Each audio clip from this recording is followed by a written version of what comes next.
I trust the sum is sufficient for your immediate and permanent departure." The words were clipped, each one a shard of ice in the overheated drawing room. Duke Alistair Blackwood did not look at her.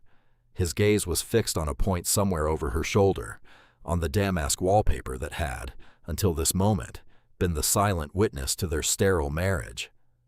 She had imagined this moment 100 different ways: a tearful confrontation, a screaming match, a quiet, dignified parting. She had never imagined this, a business transaction. Her life, her reputation, her future, all settled with the rustle of a bank draft he pushed across the polished mahogany table.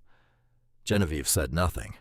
The silence stretched, thick and suffocating, filled only by the frantic ticking of the mantel clock, each second a hammer blow against her sanity.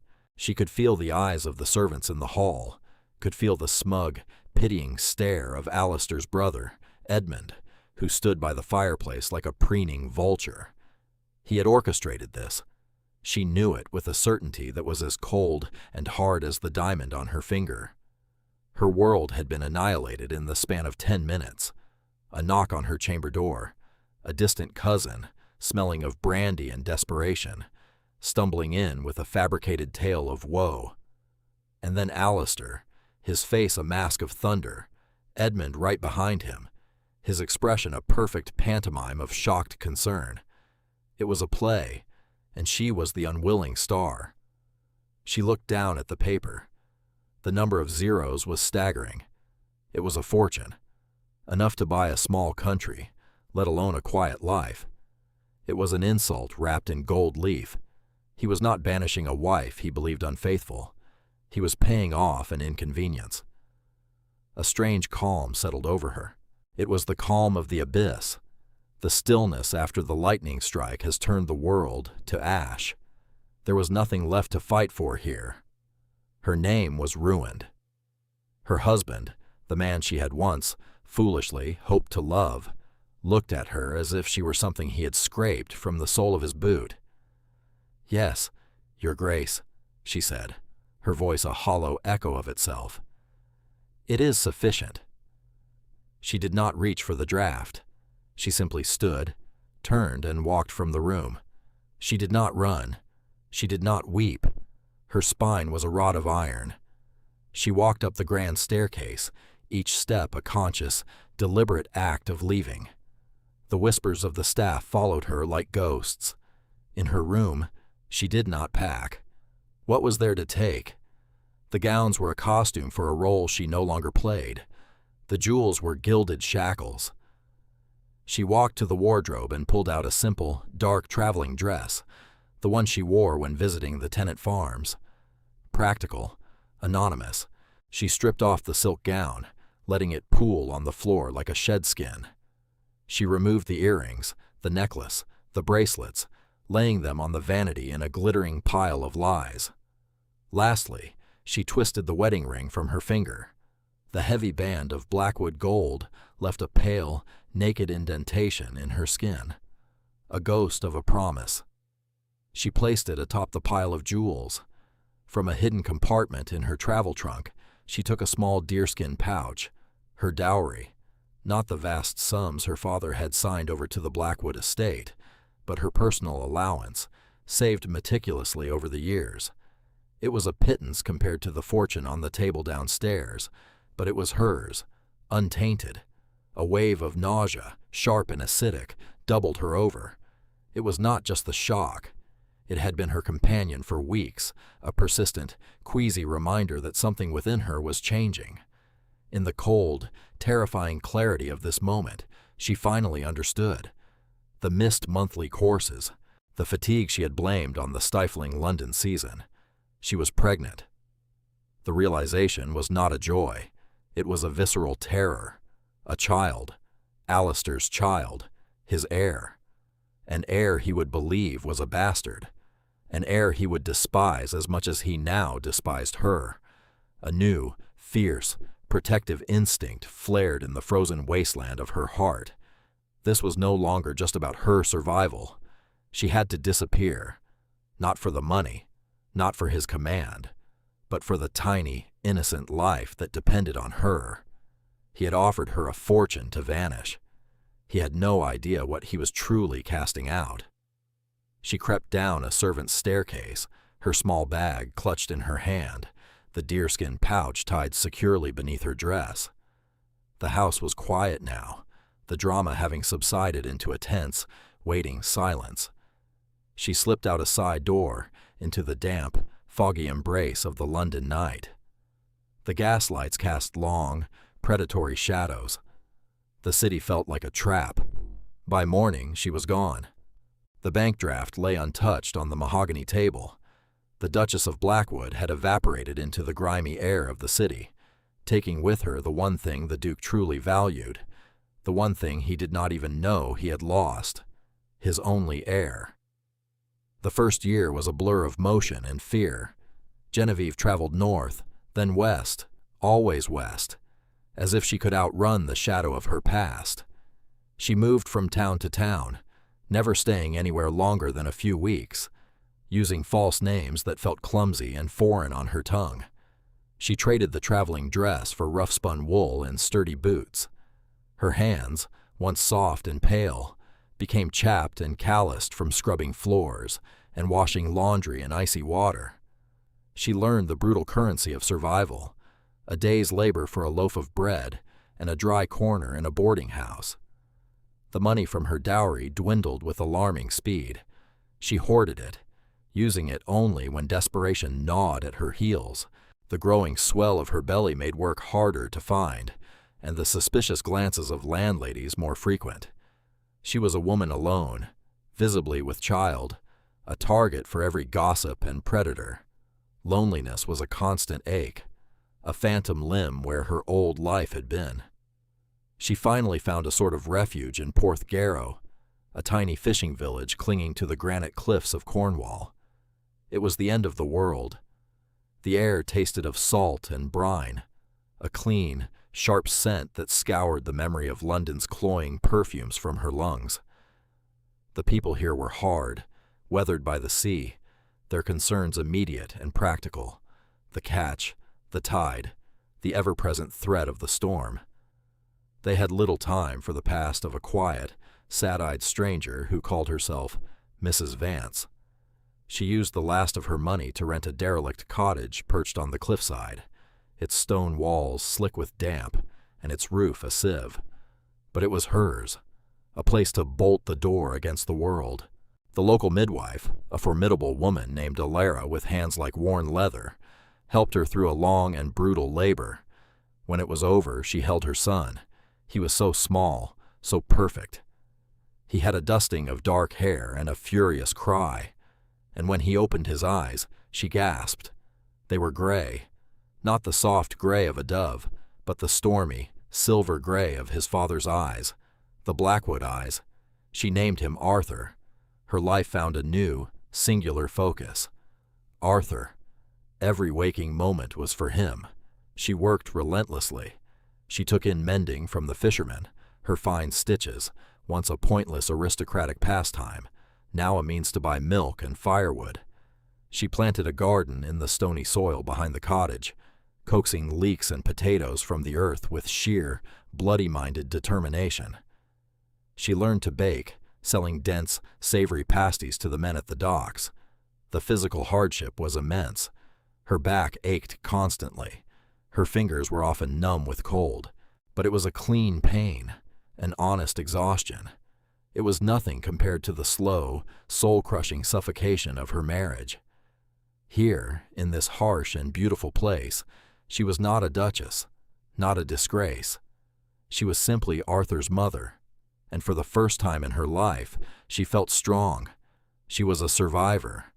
5 years passed. Arthur grew from a babe into a bright, inquisitive boy. He had his father's eyes and her quiet determination. He was her whole world. The past became a story she told only to herself, a ghost that walked the cliffs with her on moonless nights. She'd found a fragile peace, built on the wreckage of her former life. She believed they were safe. She was wrong. For Alistair, the Duke of Blackwood, the 5 years since Genevieve's departure had been a slow descent into a private hell. At first, There was only rage, a cold, righteous fury that she had dared to defy him by leaving the bank draft behind. It was an act of silent contempt that stung his pride far more than any tearful denial would have. Edmund was a constant, soothing presence, murmuring condolences, managing the household, subtly isolating Alistair from anyone who might have questioned the official story. The Duchess, overcome with a nervous affliction, had retired to a private sanatorium in the Swiss Alps. The Ton whispered, of course, but the Blackwood name was powerful enough to crush any overt gossip. Life went on. The seasons turned. The silence in the sprawling London townhouse and the even vaster emptiness of Blackwood Manor grew louder every day. The silence was the real punishment. He had never realized how much space Genevieve had occupied, not with chatter, but with her quiet, graceful presence. The faint scent of lavender that clung to her rooms, the soft rustle of her skirts in the hall, the way she would sit by the window, reading, utterly absorbed, a small, still point in his chaotic world. He had removed a bothersome complication, and in doing so, had ripped the soul from his own life. He drank. He hunted with a reckless abandon that worried his grooms. He sat through endless, vapid dinners, his face a granite mask, his responses monosyllabic. Edmund encouraged it all, keeping his glass full, his schedule packed with meaningless distractions. But cracks began to appear in the carefully constructed lie. It started with a horse, a magnificent black stallion he had purchased for Genevieve, a creature as spirited and elegant as she was. He'd ordered it sold after she left.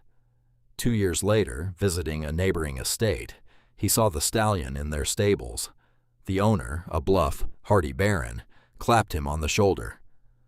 "Splendid animal, Blackwood. Your brother gave me a devil of a good price. Said you couldn't bear to look at it. A reminder of her delicate state, eh?" Alistair froze. Edmund had told him the horse had been sold at auction to a buyer in France. A small lie. A meaningless lie. But why lie at all? The question festered. He began to watch his brother. He noticed how Edmund's eyes would flicker with something that looked like triumph when Alistair was at his lowest. He saw the way Edmund subtly controlled the flow of information, isolating him, managing his correspondence. He started to recall the night of the incident, replaying it in his mind. The cousin, a feckless gambler named Thomas Finch. How had Finch gotten past the butler? Edmund had said he'd let him in, believing his story of an urgent message. How convenient. The final piece fell into place during a conversation with an elderly maid who was retiring after 40 years of service to the Blackwood family. She was weeping, thanking him for his generosity. "You're a good man, Your Grace," she sniffled. "Not like some. Always were. Even when you were a boy, you never told a lie. Not like Master Edmund. He could always talk his way out of anything. I remember the night Her Grace left. Poor thing. I saw Master Edmund slipping that Finch fellow a purse in the gardens not an hour before. Said it was a loan for a friend. Such a kind heart, I thought at the time. A purse. In the gardens. An hour before." The world tilted on its axis. The cold dread that washed over Alistair was far worse than the hot fury of betrayal he had felt 5 years ago. This was a deeper, more venomous treachery. He had been a puppet. His rage, his judgment, his cruelty.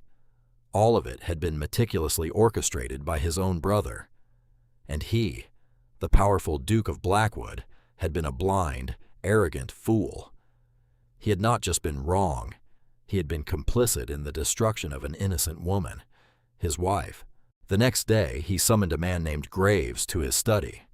Graves was a former Bow Street runner with a reputation for absolute discretion and terrifying efficiency. Alistair told him everything. He gave him one simple instruction. "Find the truth," he commanded, his voice raw, "and find my wife." It took Graves nearly a year. The trail was 5 years cold, and Genevieve had covered her tracks well. He followed whispers and rumors, chasing a ghost through the grim boarding houses and forgotten corners of England. Finally, a chance remark from a carriage driver about a dark-haired woman with a lady's speech working in a Cornish fishing village led him to Porthgarrow. When Graves's report landed on Alistair's desk, it contained two facts that shattered what was left of his world. The first was a confirmation of Edmund's complete and utter treachery, supported by a signed confession from a dying Thomas Finch, whom Graves had located in a debtor's prison. The second was a description of a woman named Mrs. Vance and her 4-year-old son, Arthur. A boy, the report noted with chilling precision, who had the unmistakable silver-gray eyes of the Duke of Blackwood. Alistair did not hesitate. He packed a single bag, told his staff he was away on business, and rode west. He rode for 3 days, stopping only to change horses, the investigator's report burning a hole in his coat. He was not riding to reclaim a duchess. He was riding toward a reckoning. Porthgarrow was even more remote than he had imagined. The road dwindled to a muddy track that clung precariously to the cliffs. The wind was a physical force, whipping off the churning sea, carrying the cries of gulls and the smell of salt. He left his horse at the village's only inn, a grim, low-beamed establishment that smelled of stale beer and fish. He ignored the curious stares of the locals and walked toward the address Graves had given him. The cottage was tiny, huddled against the rock as if for protection. A thread of smoke curled from its chimney. In the small patch of garden, a woman was on her knees, her back to him, pulling weeds. Her dress was coarse, faded wool, her hair tied back in a simple, practical knot. He would have walked right past her. But then she turned her head, pushing a stray strand of hair from her face with the back of a dirt-stained hand. It was Genevieve. The sight of her stole the air from his lungs. She was thinner, her face weathered by the sun and wind, fine lines etched around her eyes. But she was more beautiful than he had ever remembered. The fragile, decorative quality she'd had in London was gone, replaced by a strength that radiated from her, a rootedness that seemed to draw power from the very soil she tended. He took a step forward, and a twig snapped under his boot. She looked up, her eyes widening first in confusion, then in utter, soul-deep shock. He saw fear flash across her face, followed by a cold, shuddered fury. She rose slowly to her feet, wiping her hands on her apron, her body language a fortress of defiance. Before he could speak, a small boy ran from behind the cottage, chasing a seagull. "Mama, look! He almost let me touch him." The boy stopped short when he saw Alistair, his happy chatter dying in his throat. He looked from his mother's rigid form to the tall, grim-faced stranger, and then he looked up at Alistair.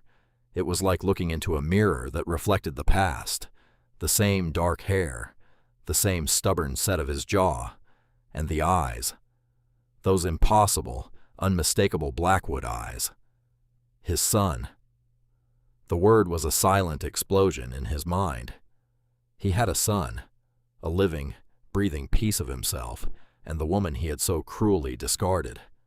He felt a dizzying mix of awe and agonizing shame. He had spent 5 years mourning a ghost, while his own flesh and blood was growing up in a hovel at the edge of the world. "Genevieve," he began, his voice hoarse, unrecognizable to his own ears. Her name on his lips broke the spell. Her face hardened into a mask of pure contempt. "What are you doing here?" she demanded, her voice low and tight. She instinctively moved, placing herself slightly in front of Arthur, a lioness protecting her cub. I came to..." The words failed him. What could he say? "I'm sorry I destroyed your life based on a lie. I've discovered I was a fool and would like my family back now. Did the fortune finally run out?" she asked, her tone laced with acid. "Have you come to offer another payment? Or have you simply come to gloat at what has become of me?" "No," he said, taking another step. "Genevieve, please. It was all a lie. Edmund."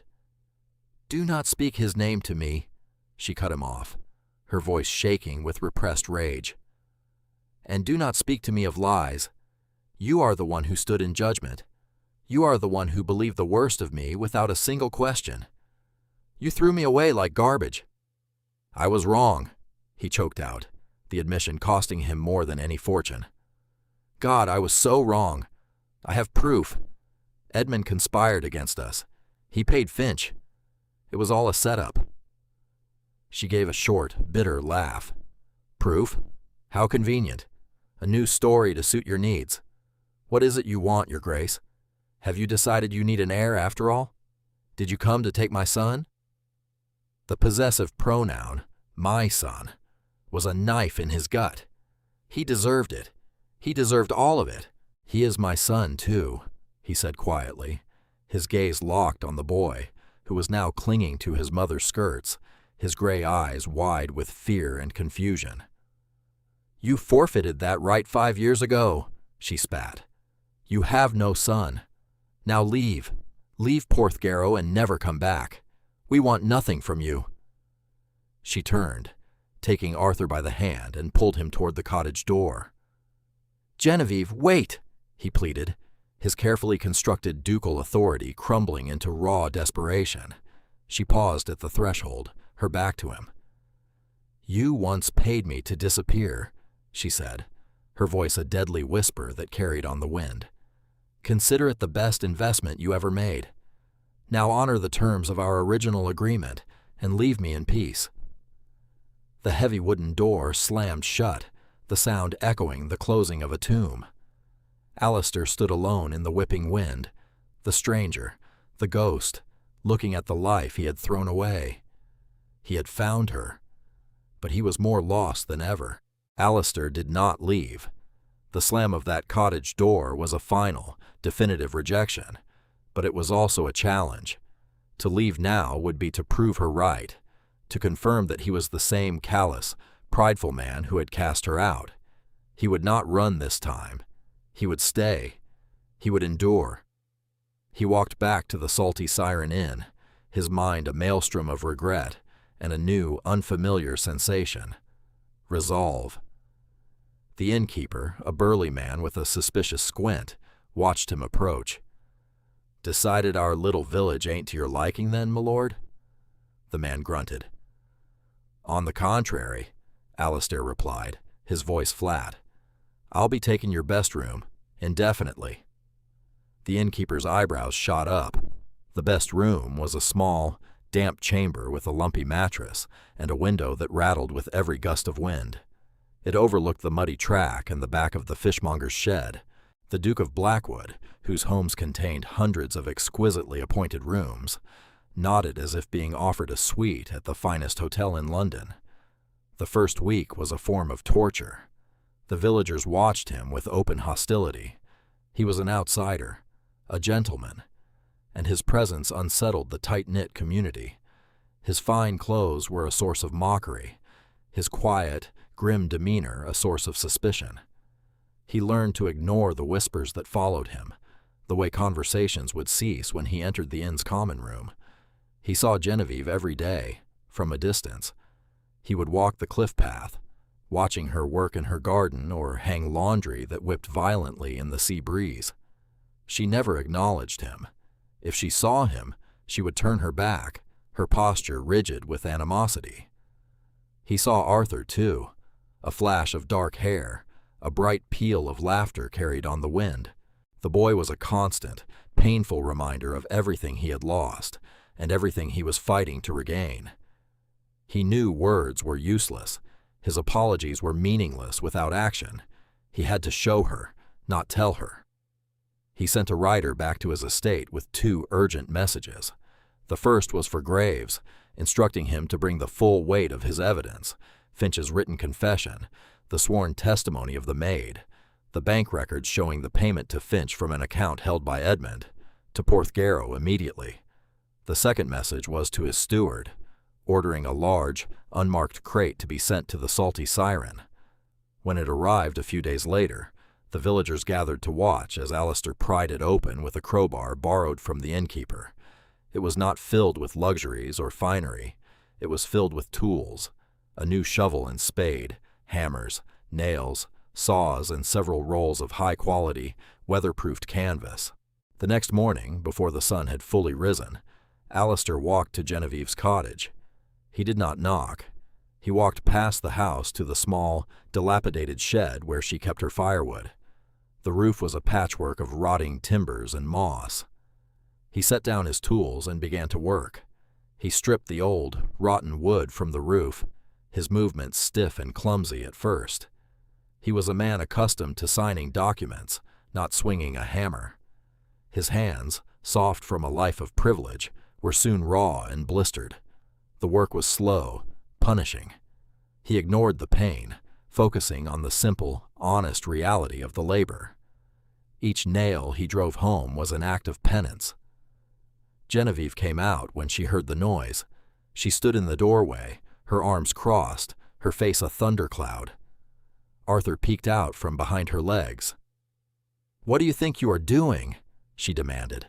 "Your woodshed roof is about to collapse," he said without stopping his work, his voice strained with effort.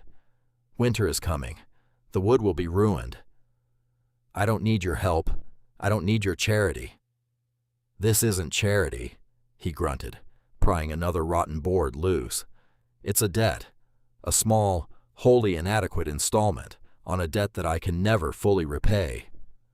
She watched him for a long time, her expression unreadable. He did not look at her. He just kept working, his jaw set, his movements becoming more certain, more rhythmic. Finally, she turned and went back inside without another word. But she did not tell him to stop. He worked on the shed for 3 days. Every muscle in his body screamed in protest. He ate the ends plain fare and fell into an exhausted sleep each night, only to rise at dawn and begin again. The villagers watched this strange spectacle with grudging curiosity. The proud London gentleman, covered in sawdust and sweat, methodically mending a poor widow's shed. It made no sense. On the 3rd day, as he was nailing the last piece of canvas into place, Arthur approached him. The boy kept a safe distance, his gray eyes watching Alistair's every move. "My mama says you're a duke," Arthur said, the title sounding strange in his childish voice. Alistair stopped hammering. He turned and looked at his son. "I am." "What's a duke do?" Alistair considered the question. "He's supposed to take care of his people, protect them." He looked toward the cottage. "I failed to do that once. I'm trying to learn how to do it properly." Arthur seemed to accept this. "The roof looks much better," he offered. "It won't leak on the spiders now." Alistair felt a smile touch his lips for the first time in what felt like years. No, the spiders should be quite dry. That evening, Graves arrived. He was a small, neat man who seemed utterly unfazed by the rustic surroundings. In the grim privacy of Alistair's room at the inn, he laid out the documents on the rickety table. The case was ironclad. Finch's confession was a pathetic, rambling account of his own desperation and Edmund's cold, calculating manipulation. It detailed the lie he was paid to tell, the scene he was instructed to create. The next morning, Alistair did not go to the cottage. He sent a local boy with a message for Mrs. Vance, asking if he might have a word with her. He waited by the standing stones on the cliffs overlooking the sea, the packet of documents heavy in his hand. She came. She wore a thick shawl against the wind, her face pale and tense. She stood 10 feet away from him, a chasm of broken trust between them. "I will not beg for your forgiveness, Genevieve," he began, his voice steady. "I don't deserve it, but you deserve the truth." He held out the packet. "This is Finch's confession, witnessed and signed before he died. This is the testimony of Mary, the maid who saw Edmund pay him. These are the records from the bank. Read it. Don't read it. Burn it for all I care. But it is the truth of what happened. I was a blind, arrogant fool who was too proud to trust his own wife and too easily manipulated by his own blood. That is my shame to bear. But the shame of infidelity was never yours." She stared at the packet, then at his face. He saw a flicker of something in her eyes, not forgiveness, but a crack in the wall of her certainty. She took the packet from his outstretched hand, her fingers brushing his. The brief contact was like a bolt of lightning. She said nothing. She simply turned and walked back to her cottage, clutching the papers to her chest. Alistair did not see her for 2 days. He waited. It was the hardest thing he had ever done. He did not know if he would be met with a slammed door or a sliver of hope. He had laid his soul bare, and now he could only wait for the verdict. On the 3rd day, as he was returning to the inn, soaked from a walk in the driving rain, she was waiting for him in the common room. She was sitting at a small table, a cup of tea steaming in front of her. The innkeeper and the few fishermen present watched with avid fascination. She looked up as he entered. Her eyes were red-rimmed, as if she had not slept. The packet of documents lay on the table beside her. "I read it," she said, her voice quiet, stripped of its earlier anger. Now there was only a deep, bone-weary sadness. He nodded, pulling off his wet coat. He sat down opposite her, keeping his hands on the table. "He was your brother," she murmured, as if trying to understand an impossible fact. "He smiled at our wedding. He held Arthur at his christening. Or he would have." The last words were a whisper of pain. "He wanted the title," Alistair said, his own voice thick with disgust. "He wanted the inheritance. He saw you and our future children as an obstacle. So he removed you." They sat in silence for a long time. The only sounds were the crackling fire and the drumming of the rain against the window panes. "What happens now?" she finally asked. "Now I finish this," he said. "I'm returning to London. I will confront Edmund. I will clear your name, publicly and absolutely. The world will know you as the victim of a vile conspiracy, not as a faithless wife. I swear it on my life." She looked at him, truly looked at him, for the first time since he had arrived. She saw the exhaustion etched on his face, the raw blisters on his hands, the profound, unshakable regret in his eyes. He was not the same man who had dismissed her with a bank draft. That Duke was gone. This man was humbled, broken, and trying to piece himself back together. "And Arthur?" she asked, her voice barely a whisper. "Arthur is my son," Alistair said, his voice cracking with emotion. "He is the heir to the Blackwood Duchy. He deserves his birthright, and he deserves a father. If you will let me be one." It was not a demand. It was a plea. Genevieve looked down at her hands, hands that had kneaded dough and dug in the dirt, hands that had held her son through fevers and rocked him to sleep. She had built a life here, a small, hard but honest life. Returning to that gilded cage was a terrifying thought, but staying here meant denying her son his future, and perhaps denying herself a chance at a happiness she had long ago buried. "Clear my name," she said, her voice gaining strength. "Expose your brother for the serpent he is, and then we will speak of fathers and sons." It was not forgiveness. It was not acceptance. But it was not a slammed door. It was a beginning. Alistair returned to London a man possessed. He moved with a cold, terrifying purpose that unnerved his staff and sent a tremor of fear through the heart of his brother. Edmund, who had grown comfortable in his role as the Duke's right hand and presumed heir, found himself suddenly shut out. Alistair was no longer drinking, no longer lost in a fog of apathy. He was sharp, focused, and his gray eyes held a dangerous light. The confrontation was not a public spectacle. Alistair chose the Blackwood Library, the very heart of their family's power and history, as his stage. He summoned Edmund under the pretense of discussing estate matters. Edmund entered with his usual swagger, a confident smile on his face. "Alistair, good to see you back. The country air seems to have done you some—" His words died in his throat. Alistair was not alone. Seated in a high-backed chair by the fire was Graves. And standing by the window, her face pale but her expression resolute, was Mary, the retired maid.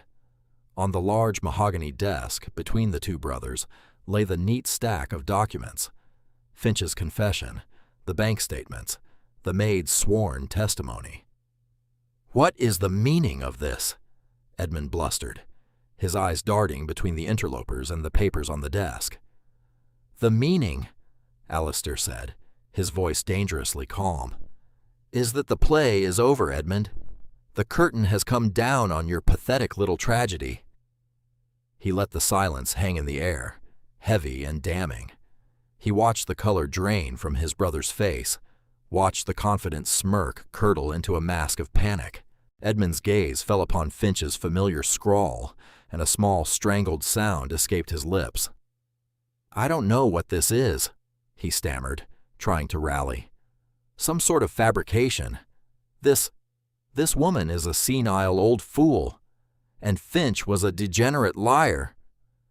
"He was," Alistair agreed smoothly. "But even degenerates can tell the truth, especially when facing their maker. Graves found him in Fleet Prison. He was quite eager to unburden his soul." He tapped the confession. "He was very detailed." Alistair walked around the desk until he was standing directly in front of his brother.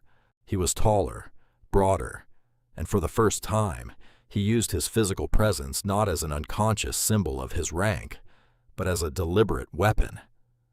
"You took everything from me," he said, his voice dropping to a low, menacing growl. "You preyed on my pride, my arrogance. You turned me into a monster. You destroyed an innocent woman, my wife." He paused, letting the words sink in. "And you cost me 5 years with my son." At the mention of a son, Edmund's carefully constructed composure finally shattered. "Son? What son? She was barren. Everyone knew." "She was not barren," Alistair cut him off, the words like chips of ice. "She was pregnant when I sent her away. I have a son, Edmund, an heir. Your ambition, your lies, your greed. It was all for nothing." The finality of it broke him. Edmund crumpled, his face a mess of disbelief and horror. He had gambled everything and lost in the most absolute way imaginable. Alistair felt no triumph, only a vast, empty sickness. This was his blood, his brother. And he was a viper. "You will leave this house tonight," Alistair commanded, his voice devoid of all emotion. "You will be given a small allowance, enough to live, but not in comfort. It will be sent to you in France. If you ever set foot in England again, I will have you prosecuted for conspiracy and fraud.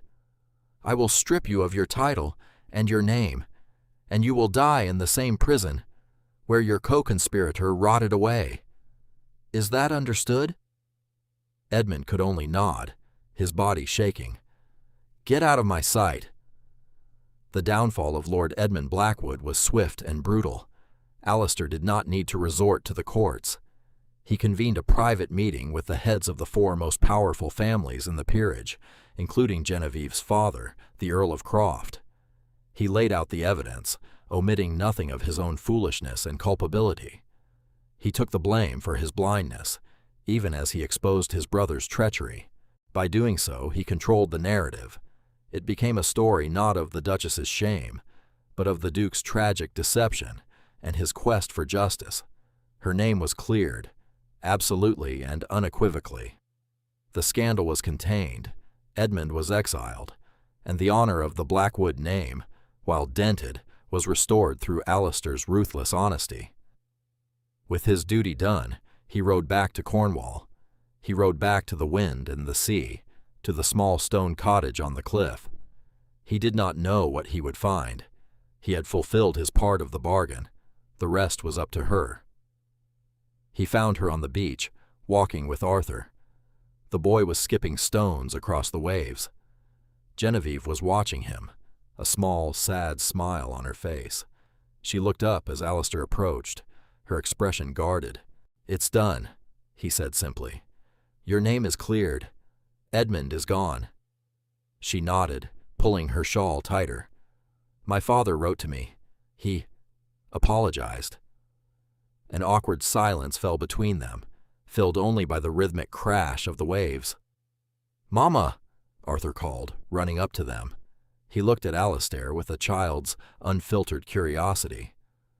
"Are you my father?" The blunt question hung in the air. Genevieve looked at Alistair, her eyes asking a question of her own. "What kind of father will you be?" Alistair knelt, bringing himself down to his son's level. The fine wool of his trousers soaked up the damp sand, but he didn't care. He looked into those familiar gray eyes. "Yes, Arthur," he said, his voice thick. "I am, and I'm so sorry I wasn't here sooner." "Why not?" the boy asked. "Because," Alistair said, choosing his words with immense care, "I made a terrible mistake. I got lost, and it took me a very long time to find my way back." Arthur considered this with the solemnity of a child. "Are you going to get lost again?" "No," Alistair promised, his gaze shifting to meet Genevieve's over their son's head. "I am never getting lost again." That night, a storm rolled in from the sea, a furious tempest that threw waves against the cliffs and rattled the very foundations of the cottage. The wind howled like a banshee. Arthur, normally a sound sleeper, was terrified. He crept into Genevieve's bed, trembling. The storm worsened. A loud crack from outside was followed by the sound of shattering slate. The roof, the one part of the cottage Alistair had not had time to repair, had given way. Rain and wind blasted into the small living space. Before Genevieve could even react, the door to the cottage flew open. Alistair stood there, drenched, his hair plastered to his head. He must have been watching from the inn, worrying about the old cottage's ability to withstand the gale. "Get your things," he shouted over the roar of the wind. "The roof is going. It's not safe." He did not wait for an argument. He swept a terrified Arthur up into his arms, wrapping him in a thick blanket. "It's all right, son. Just a bit of weather," he murmured, his voice a calm anchor in the chaos. He guided Genevieve out of the disintegrating cottage and into the teeth of the storm, shielding them with his own body as they fought their way through the wind and rain toward the relative safety of the inn. In his small, dry room, Alistair settled Arthur onto the bed, calming his fears with a quiet story about a brave knight and a friendly dragon. Genevieve stood by the window, watching the sea churn, her heart a tumultuous ocean of its own. She had watched him tonight. When the roof cracked, his first and only instinct was to protect them. He hadn't hesitated. He had put himself between them and the danger without a second thought. He hadn't commanded. He had served. He hadn't been a duke. He had been a father, a husband. When Arthur was finally asleep, nestled securely in the lumpy bed, Alistair came to stand beside her. "I failed to protect you from my brother," he said quietly, his voice filled with shame. "I will not fail to protect you from a storm." She turned to face him. The candle on the table cast flickering shadows across his face, illuminating the exhaustion and the earnest, desperate hope in his eyes. The anger she had held onto for 5 years had been washed away by the rain, and his quiet, steadfast penance. All that was left was a deep, aching sadness for the years they had lost, and a fragile, terrifying hope for the years they might still have.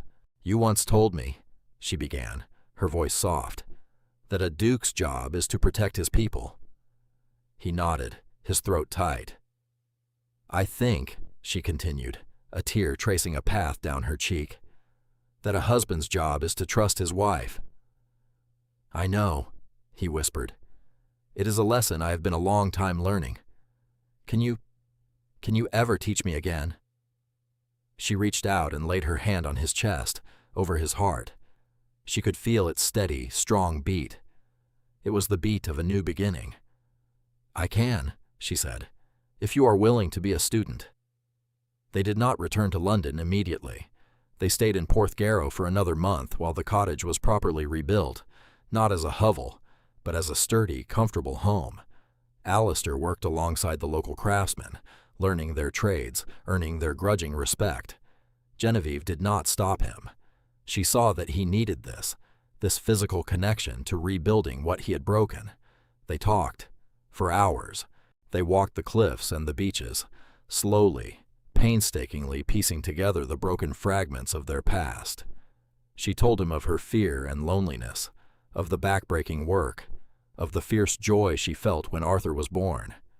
He told her of the empty, silent houses, of the suffocating guilt, of the moment he first saw his son's eyes and knew his life had been a lie.